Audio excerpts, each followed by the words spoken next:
Welcome back to Acces Anime. I'm Henshin Ikeda, and today we're going to be reviewing Sword Art Online Episode 13.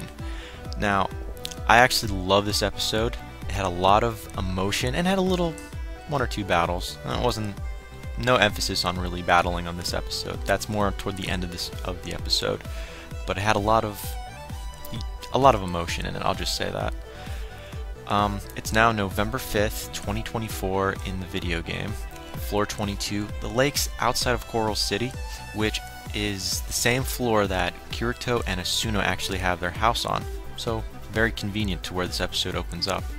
We see Kirito fishing by the lake that's by his house, and a guy that looks like a non-playing character approaches him by the name of Nishida, old timer around 60 to 50. He's actually not a non-playing character though. He's a fisherman in game. That's his job. Nishida introduces himself as a network security. He was the chief of a network security company by the name of Todo High Speed Internet. Now, coincidentally, Todo High Speed Internet was actually the network security company that worked for Sword Art Online in game, but he no longer works for them since he's now trapped in game. So that's the downside. After fishing with Nishida, Kirito invites him over to the house to have dinner, because apparently Nishida misses soy sauce, the taste of it, and Kirito opens his mouth and says, "Yeah, my wife can make it." So they have him over, and this guy's like, when I mean Nishida freaks me out, I mean his eyes ball out. He's like, I don't know, you watch the episode, you'll see what I mean when you see that Nishida, how he freaks out like twice in the episode. Anyways, Nishida's eating with Asuna and Kirito, and he happens to say why he's been fishing for so long. He's like, there's a big fish in this lake outside, and he actually needs help. So he asked to Kirito if he would help him, and Kirito says, "Yeah, I'll help you." And Asuna tells Kirito, every time you go fishing, you don't bring back anything. He's like, Kirito says, "Well, it's a hard lake," and then Nishida turns around and says, "Well, actually, this is the hardest lake in the whole game. All these other lakes are normal." And he's like, "Oh," Kirito's like, "Oh, I knew it." Figures. Okay, so after that, the next day, we're taken to the next day. Nishida is actually hosting this, I guess, main events at the lake to catch this fish. And oddly enough, he's the first one to fish. He puts a big-ass lizard on his pole, shoots it out, and gets the first bite, and it's the big fish. I mean, I would have figured this whole episode might have been around fishing, but this kind of really ended it real quick. Catches the fish and switches with Kirito, and he ends up reeling it in, and everyone like, "Oh, okay, got it." So they go look at the fish, and it's like a monster, so they run away, and we don't get to see the monster for a few more seconds, and Kirito's like pulling, and jerks at his pole brakes, but it's not a normal fish. He calls it a lungfish, and this is why he calls it a lungfish, even though that's not its real name. We don't get to understand what the real name is, sadly. It wasn't actually put out there, but he calls it a lungfish, so that's what I'm going to call it. So this lungfish pops out of the water and is now on land. And he calls it a lungfish because it's on land. So it must be able to breathe air as well. And everyone's freaking out. It's like, "Everyone run!" And Nishida's like, "Run, don't bother fighting." And apparently no one knows who Asuna and Kirito are, because they are frontline players. And Asuna, she just strips down, like, says, "Ah, screw it, I'm going for it." She takes down the fish, and I find this really sad. Everyone knows Asuna, but no one bothers to know Kirito. But while this whole taking the fish thing goes into play for Asuna, I love hearing this. Nishida's like, "Kirito, your wife, Kirito, your wife." I'm like, this is the first time we keep hearing people address Asuna as Kirito's wife, so thumbs up for that, man. It was nice to hear that. But anyways, the fish goes down, and everyone's like, "Oh, we know Asuna. Can we have your," not like autograph, but they're praising her. I'm like, but they don't even recognize Kirito though. That's kind of sad. Even though he didn't do anything other than reel it in, but that was kind of sad. But while she took down the fish, Kirito gets a email from Heathcliff saying, "We need you back on the front lines. We got something important." Now, if I'm correct, 2 days have passed in game, and they're now approaching the gate. Let me think if I got this right. It's now November 7th, 2024, and they're still on floor 1. or no, floor 22, Coral Teleport Gate Plaza, and Kirito and Asuna are now all dressed, ready to go back to the headquarters, and they run into Nishida, and like, yeah, we have to go, but it's been great. And then Asuna ends up opening up to Nishida, telling her about her past and reminiscing about how she kind of met Kirito and why she's so happy that she got emotionally involved. But before she met Kirito, she was not really that better off. She was just there to get stronger and better, that was it. She wasn't there to enjoy the atmosphere, but because she met Kirito, she could enjoy the atmosphere more.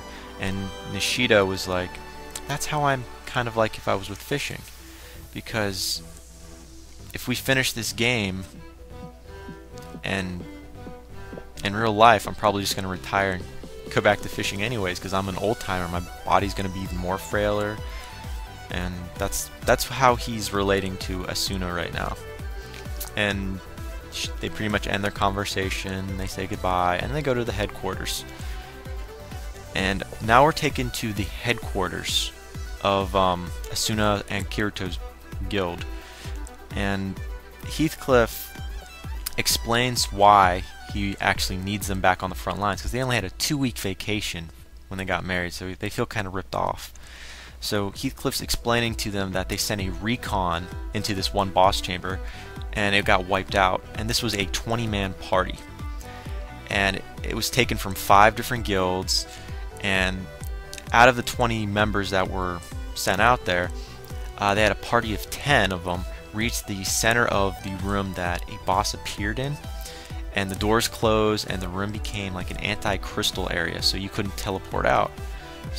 Hence, they are no longer a recon team, so they can't teleport, so now they're stuck there. No one knows what's happening, and 5 minutes pass, and then the doors open. No one's alive, no one's remaining, so those 10 guys are dead. So now what they want them to do is go down there, join the party that's gonna go in there and take out the boss. But while we're at the headquarters, everyone's now gone. They're getting ready. They've got like three hours left until they're supposed to go. Asuna's, well, she's not having second thoughts, but Kirito's having second thoughts. He's like, I don't want you to go. And Asuna's like, well, put you in my shoes. You know, if you didn't go and I went instead and I died, how would you feel? And I guess they're having an open conversation about being very protective of each other right now, and it got really emotional. I love how this was set up, because I actually felt like I was going to cry when I heard how she was talking, because Kirito doesn't want her to go, because he basically feels, you know, if something were to happen to you, I don't know what I'd do, you know. And then Asuna's like, well, let's switch places. If the same thing were to happen, where if you sat behind and I went in front, and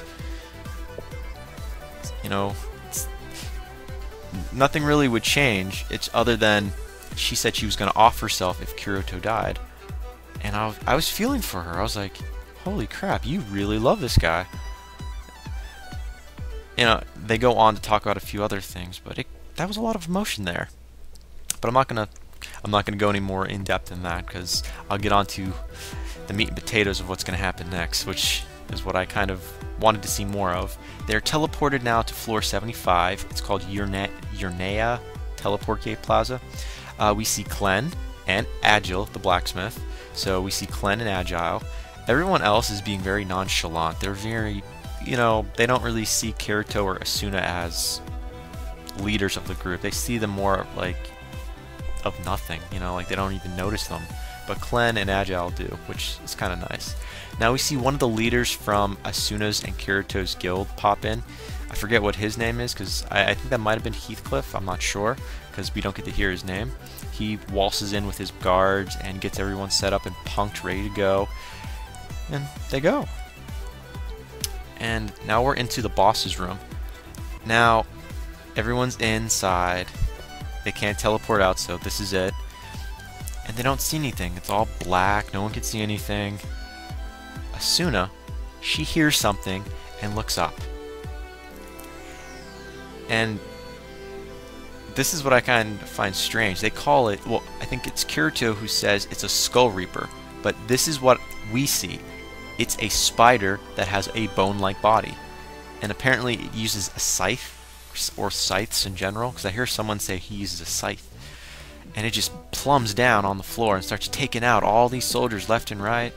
But see, the leader of this group, which is of Kirito and Asuna's guild, that leader, he steps up and uses his shield. He's one of the only characters you see bringing it to the table.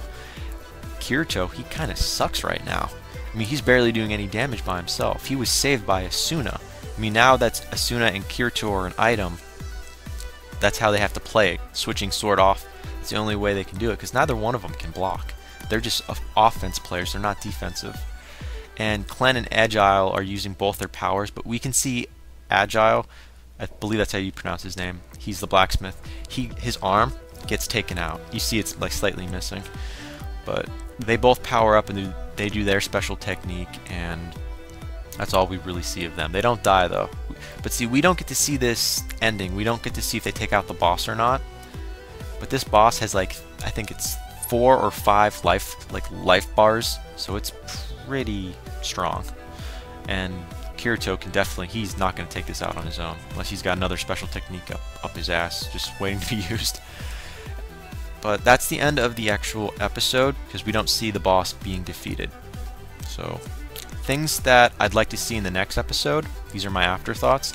I want to see who's going to take out the boss, who's going to be the final blow. Is it Asuna, Kirito, or if it's their guild leader, or that particular leader of the group.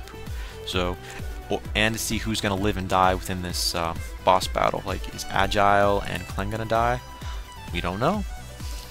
I also want to know if we're going to see more of Nishida, the old man that was part of the fishing thing, because he seems like to have, I mean, he worked for the game of the network security. He was chief of the network security of the company that worked for Sword Art Online. So I'm curious to see, are there more people like him in the series or not? We don't know. But that ends it for my review. Let me know what you thought. Comment down below. Subscribe up above. Thumbs up, thumbs down. Let me know what you have. Let me know what's on your mind, because I thought this was a great episode. I gave it a 4.5 out of 5 because I felt kind of ripped off. We don't get to see the rest of the final battle, but 4.5 out of 5. Well, that ends it for today. I don't think I'm going to be doing any more reviews tonight, unless I do an OVA probably from XL World. Maybe. I'm going to start on Zombie Lone probably tomorrow morning, so I want to get some sleep. Okay guys, well that ends it, but before I go, drum roll. Oh, no drum roll. Can't stop the access, but you can watch the feed. I'll see you later guys.